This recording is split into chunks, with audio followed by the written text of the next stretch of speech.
સરકાર દ્વારા દર મહિને મફત અને રાહત દરે અનાજનું વિતરણ છે તે કરવામાં આવે છે।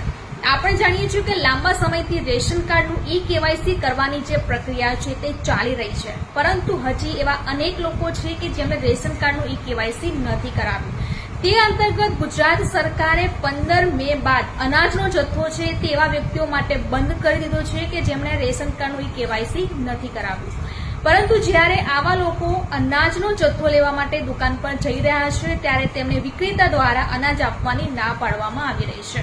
ત્યારે આ પ્રકારના જે લોકો છે કે જેમણે કેવાયસી નથી કરાવ્યું તેઓ દુકાનદાર સાથે મારામારી અને ઝઘડો કરી રહ્યા છે કે તેમને અનાજ છે તે આપવામાં નથી આવી રહ્યું, પરંતુ આમાં દુકાનદાર છે તેનો કોઈ પણ પ્રકારનો વાંક નથી, કારણ કે આ અનાજ સરકાર દ્વારા રોકવામાં આવ્યું છે।